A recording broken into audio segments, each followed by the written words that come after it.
Ele já tocou com diversos nomes importantes da música popular brasileira, entre eles Roberto Menescal, Toninho Horta e tantos outros. No refrão de hoje eu tenho a honra de conversar com o músico, instrumentista, baixista Oswaldo Amorim. Oswaldo, é uma honra te receber aqui no refrão. E eu que agradeço o convite, André. Obrigado. Bom, começando lá do começo, a música estreou na sua vida aos 9 anos, tão cedo. Minha mãe me incentivando, me matriculou no Conservatório Carlos Gomes, isso em Belém do Pará. E lá eu comecei os primeiros passos no piano e no xilofone.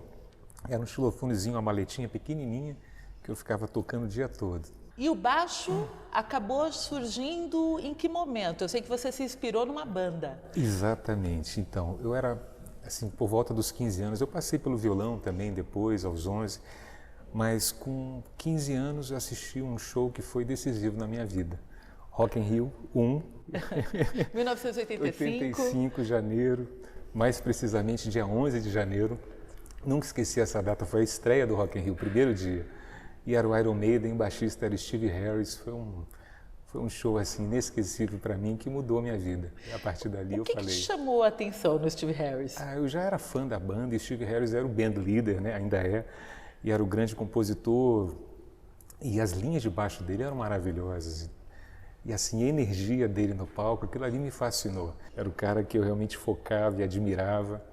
E dali, depois desse show aí, o baixo foi um caminho natural. Porque as pessoas normalmente, elas não olham, elas não prestam atenção muito no baixo. É verdade. Mas, na verdade, a música surge a partir do baixo, ele dá toda a coordenação, toda a harmonia, né? Eu costumo falar que é o coração pulsante da banda, é o baixo. A gente dança pelo som do baixo, né? O baixo move a gente. Você tem uma linha, black music então, discoteca, você dança muito pelas linhas do baixo.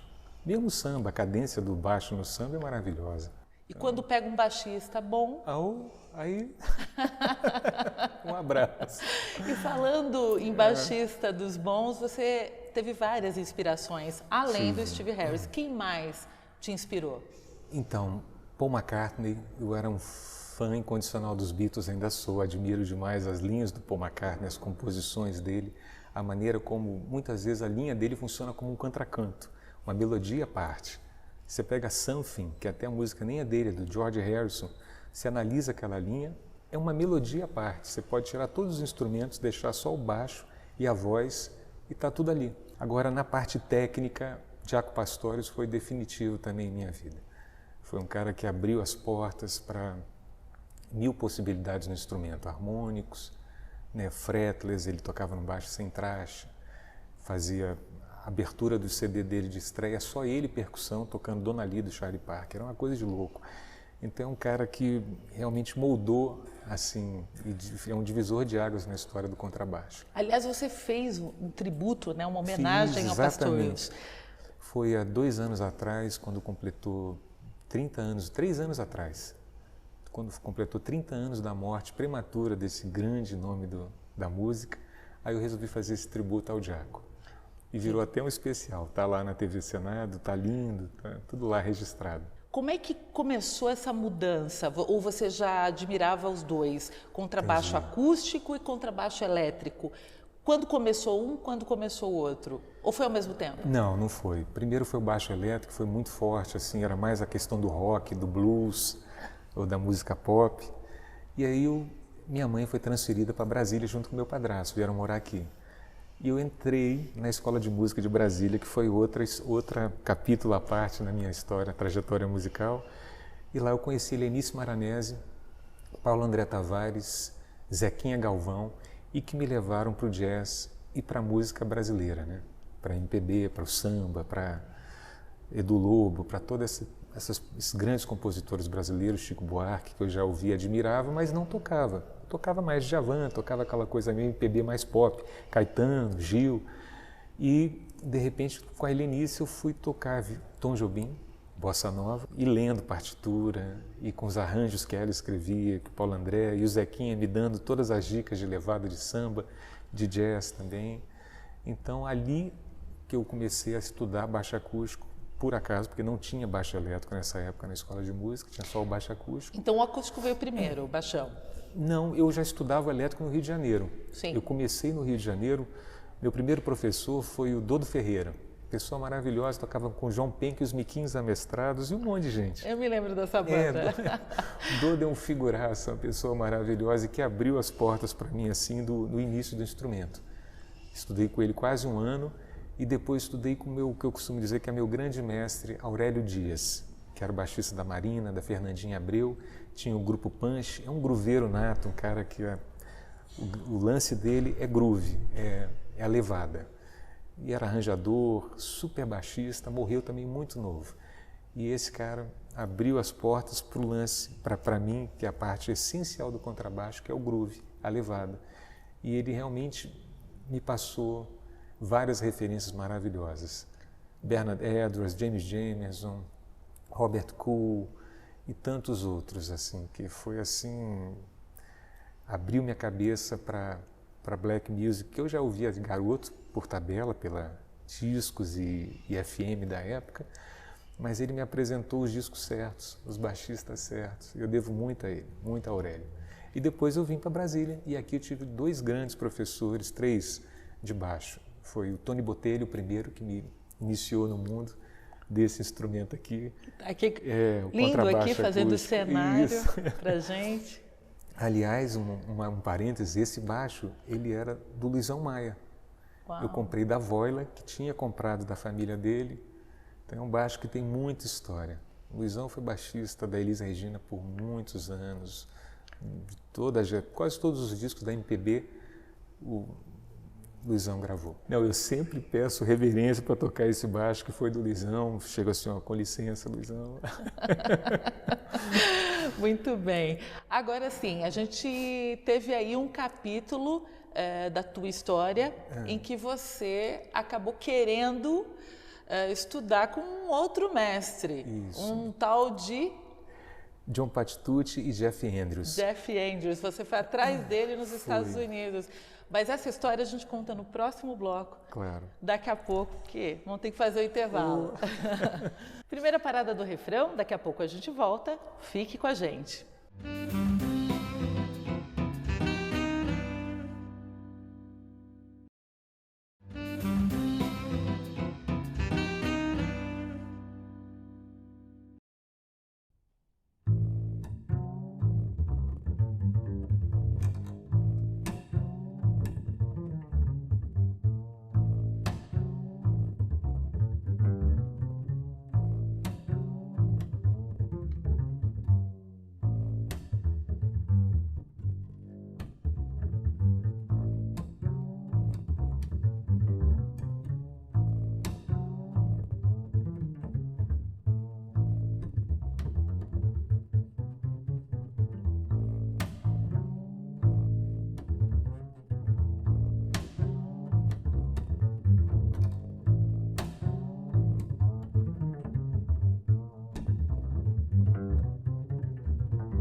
De volta com o refrão, hoje eu estou aqui com o baixista, músico Oswaldo Amorim. Oswaldo, agora falando um pouco aí da perseguição dos teus sonhos. Você foi até os Estados Unidos atrás dos seus grandes mestres. Exatamente. Conta um pouco dessa experiência. Olha, eu estava aqui muito garoto, 26 anos, e dando aula para quase todos os alunos de baixo de Brasília na época. Eu já estava como professor temporário da escola de música, comecei com 23 anos a dar aula na escola, e eu falei, tem alguma coisa errada. Eu estou muito novo, eu tenho muito mais para aprender e já estou aqui dando aula para muita gente. Não, eu tenho que estudar. E eu vi um show no Rio de Janeiro do Mike Starr, com Jeff Andrews e Dave Weckl, que eu fiquei de queixo caído. Eu nunca tinha visto um baixista improvisar e acompanhar no baixo elétrico como Jeff Andrews. Eu falei, eu vou estudar com esse cara, eu tenho que estudar com esse cara. E vi que ele estava dando aula na Bass Collective, que é uma escola especializada em contrabaixo lá em Nova York. Apliquei para uma bolsa do Ministério da Cultura, que era na época o programa Partes, que você concorria com gente do Brasil inteiro. E fui selecionado, aí fui para a entrevista, aí fui aprovado e fui com uma bolsa, tudo pago para ir para lá, com passagem aérea, assim, o curso pago e um salário para me manter. Então foi maravilhoso, uma época muito rica na minha vida. E como é que foi a experiência de estudar com ele? Então, aí eu cheguei, o Jeff Andrews deu aula, isso foi em 97. Eu cheguei dia 3 de janeiro de 98. E ele tinha se desligado da Bass Collective no dia 31 de dezembro. Ou seja... Você deu com os burros na água. Aí eu cheguei lá e falei, caramba, o Jeff não está mais aqui. Eu soube isso no primeiro dia de aula, né? Aí foi uma ducha de água fria, mas eu perguntei, pô, e quem que vai me dar aula? Ele disse, John Patitucci. Eu falei assim, não está tão mal. Tá bom demais. Patitucci é um grande nome do contrabaixo. Claro, né, foi uma frustração momentânea, mas acabou que ter aula com Patitucci foi uma coisa assim muito enriquecedora, porque ele era mais do baixo de 6 cordas, que era uma outra linguagem. Eu sou mais tradicional, baixo de 4 cordas. Mas eu sempre admirei demais o Patitucci e ele se revelou um grande professor, uma pessoa maravilhosa, super acessível, então foi muito bom. E depois da Bass Collective, fiquei um ano lá, foi um curso muito bom, estudei com vários outros professores além do Patitucci. Aí eu resolvi que queria continuar meu sonho, estudar com o Jeff Andrews. O Jeff Andrews estava dando aula na Manhattan School of Music, na faculdade, maravilhosa. E eu apliquei e consegui uma bolsa de 75%. E fui fazer meu mestrado com ele, 2 anos. Foi muito bom, foi uma experiência maravilhosa na Manhattan.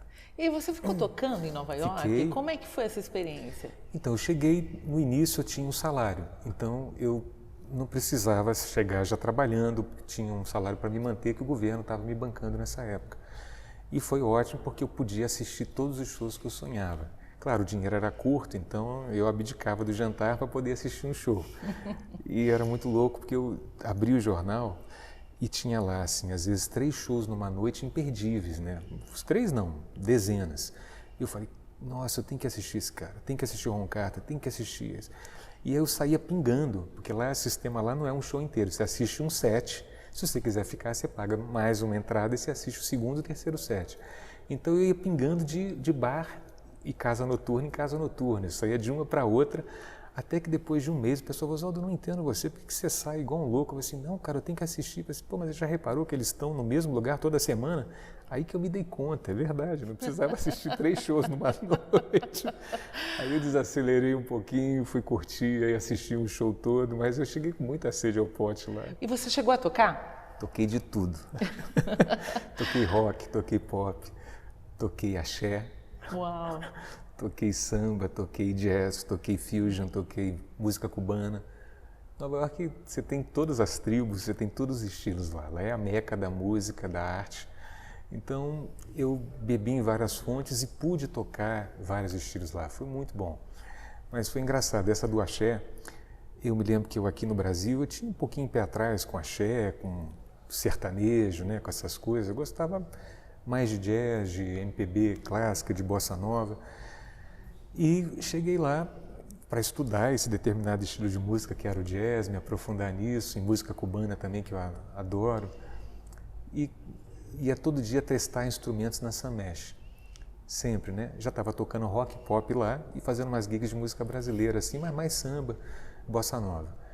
E eu sempre ia testar os instrumentos e tinha um vendedor lá, o Robinho, uma figura, guitarrista.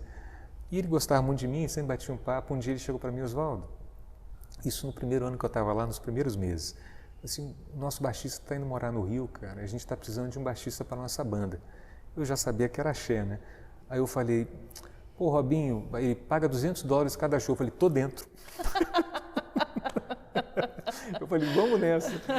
E André, foi uma revelação para mim. Assim, a emoção que eu sentia de estar tocando, a gente tocava no SOBs, que era uma casa, não sei se ainda existe, deve existir, era a Blue Note da música latina em Nova York. É uma casa imensa, assim, todo mundo queria tocar nessa casa, grandes artistas tocavam lá. E ela fazia todo sábado, a Juliana Aquino, uma grande cantora, ela parou, ela engravidou na época, logo depois disso, e parou a carreira dela. Mas os shows eram lotados, grandes músicos na banda, e foi uma revelação para mim. O prazer que eu tinha de tocar axé era indescritível, era assim, pô, a emoção danada, tocando a música do nosso país lá, pessoal americano cantando as músicas de Daniela Mercury, de tantos outros, e o ritmo é contagiante. Aí eu perdi um monte de preconceito que eu tinha na minha vida musical, foi um período muito bom. Axé à parte, como explicar essa paixão que os estrangeiros, até os americanos, têm pela bossa nova em específico? Qual que é o segredo da bossa nova? Várias qualidades, né? Primeiro, a harmonia é muito rica. O ritmo brasileiro que vem do samba é riquíssimo. E as letras, você pega letristas como Vinícius de Moraes, Ronaldo Bosco, o poetinha, né? Nosso grande poeta Vinícius de Moraes. Então você juntou, assim, grandes músicos com uma harmonia maravilhosa que vinha da escola do jazz, claro, e que Jobim levou para um outro lado também, junto com outros grandes compositores brasileiros, Johnny Alf, o próprio Menescal, né, e Francis Haim e tantos outros. Assim, o boom da bossa nova se deve muito à gravação do CD Jobim e Sinatra, que é um álbum antológico, se não me engano é de 62, e ali realmente a bossa nova já era conhecida muito por filme Black Orpheus, né, que tinha músicas do Bonfá, que até esqueci de mencionar. Luiz Bonfá é um grande compositor. E com esse disco, a bossa nova ganha o mundo. Imagina, o Sinatra não tinha nunca gravado um álbum só de um compositor, e ele faz isso com um compositor que não é americano, é brasileiro. Olha a moral, olha a importância do Tom Jobim. Eu costumo dizer que o Jobim é o nosso grande embaixador. Muito mais que futebol, o Brasil é muito mais conhecido lá fora pela música do que pelo futebol. Pode acreditar. E falando aí em grandes nomes, como o de Jobim, eu sei que você acompanhou vários músicos, grandes músicos da música popular brasileira. A gente vai falar no próximo bloco. Mais uma parada do refrão, daqui a pouco a gente volta. Fique com a gente.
De volta com o refrão, hoje eu converso aqui com o músico, instrumentista, baixista Oswaldo Amorim.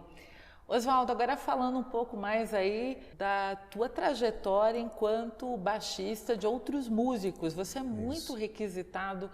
Qual é o segredo? Olha, o fato de eu estar aqui em Brasília, então muitas vezes o artista não pode viajar com a banda dele. Então ele acaba escolhendo músicos locais, né? Isso acontece em várias cidades, em Brasília não é diferente, apesar de ser a capital, mas a gente está um pouco ilhado aqui. Então eu tive o privilégio, assim, a honra de acompanhar grandes artistas brasileiros, muitas vezes no Clube do Choro, outras vezes no CCBB, em outros teatros, né? Mas Brasília, nesse ponto, eu só tenho a agradecer. Muita gente reclama, tão humilhado, as grandes produtoras, os grandes centros estão no Rio, São Paulo, mas Brasília sempre me acolheu muito bem. Vamos falar agora em especial do Toninho Horta, para quem você fez uma música, um tributo a ele. Sou fã do Toninho.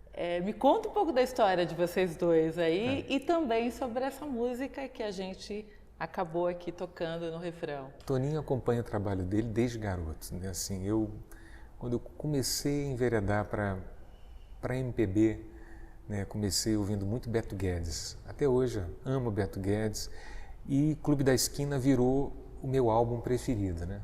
Clube da Esquina número 1. De todos nós. Para mim ali você tem tudo, né? Você tem a voz belíssima do Milton, você tem toda a concepção dos mineiros, que é maravilhosa, grandes instrumentistas, grandes arranjadores, composições maravilhosas. Aquele disco, para mim, se eu tivesse que escolher um disco, seria aquele. É definitivo para mim. E a partir daquele disco eu comecei a ouvir todo mundo que fazia parte ali, Lô Borges, né, Tavito e Toninho Horta, que virou para mim, quando eu escutei o Terra dos Pássaros, que é o primeiro álbum dele, foi um choque para mim. A orquestração, as composições dele, a guitarra dele. Então, sou fã incondicional da música mineira, especialmente Milton e Toninho. E como é que foi tocar com Toninho Horta?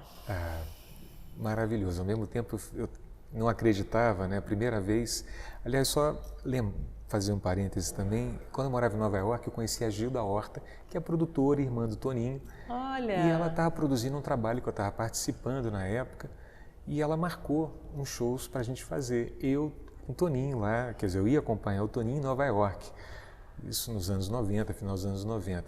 Não sei por que isso não deu certo. Acabou que o show não aconteceu na época e não deu certo. Aí eu tinha que fazer um show com o filho do Gonzaguinha também, que ela estava nessa produção.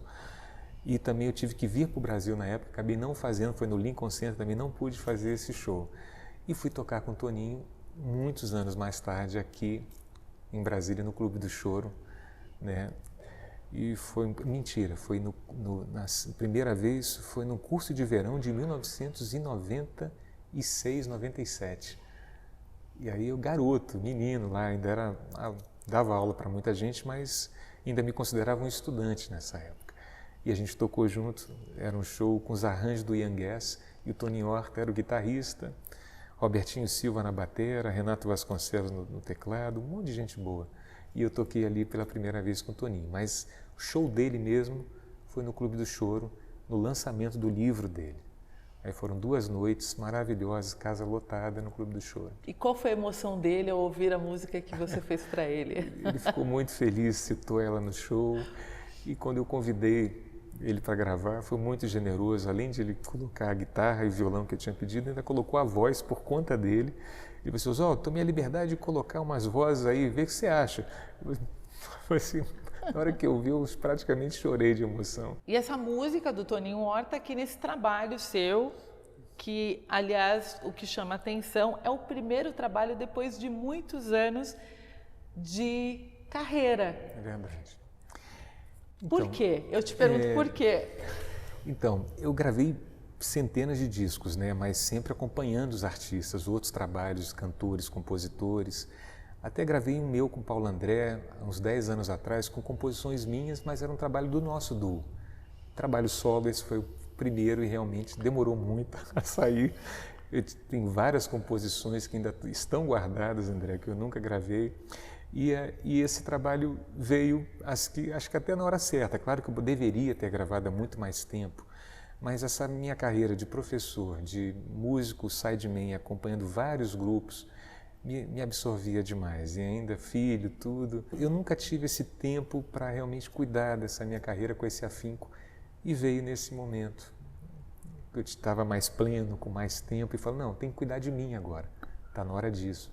De eu cuidar um pouco de mim, do meu trabalho, das minhas composições que estão aí guardadas e que se eu não gravar, ninguém vai gravar por mim. E a composição foi desde sempre? Você se descobriu compositor quando?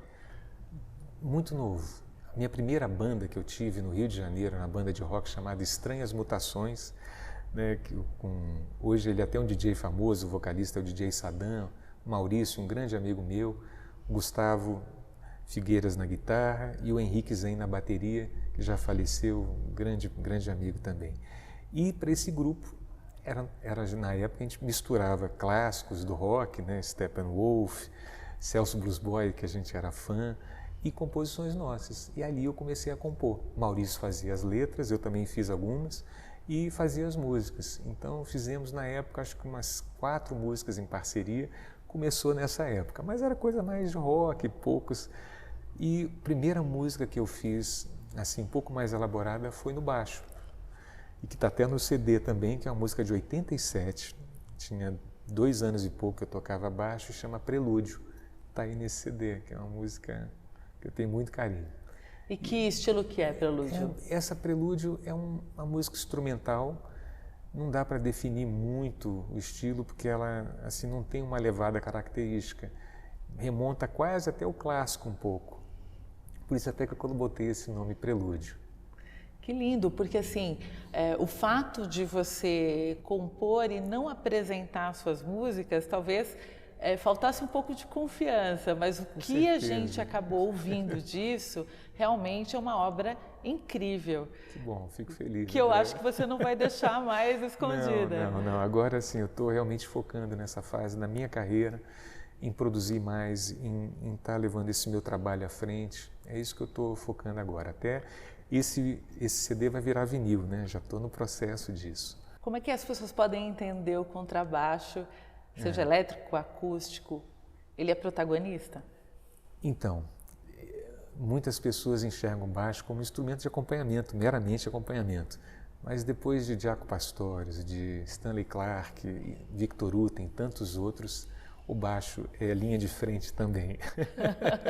É um instrumento solista, é um instrumento de harmonia, é um instrumento melódico também. Além de rítmico, é harmônico, é melódico, é tudo. E manda na música. Quais são os planos? Então, para agora é divulgar muito esses trabalhos, esse CD, lançar o vinil. Espero que esse surto de coronavírus que a gente está vivendo agora no mundo passe logo. Né, e que isso traga alguma coisa boa para a gente. Eu acho até que esse confinamento que as pessoas estão se vendo obrigados, de repente vão repensar o confinamento que as pessoas estavam fazendo nas suas mídias digitais, seja no celular, seja em computadores.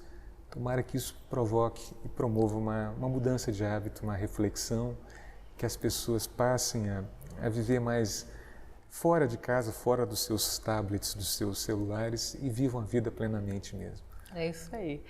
Porque a música também alegra a nossa vida. Arte, a vida sem a arte seria um erro, né? Como diria, acho que foi Nietzsche que falou, não me lembro quem falou isso, mas a vida sem arte seria um grande erro. Muito obrigada pela entrevista. André, eu que agradeço o convite. Obrigado. E é isso, gente. Acompanhe nossa programação no site da TV Justiça e também no nosso canal no YouTube, TV Justiça Oficial. Próxima semana tem mais refrão e é claro que eu te espero. Fique agora com um pouco mais do Contrabaixo de Oswaldo Amorim.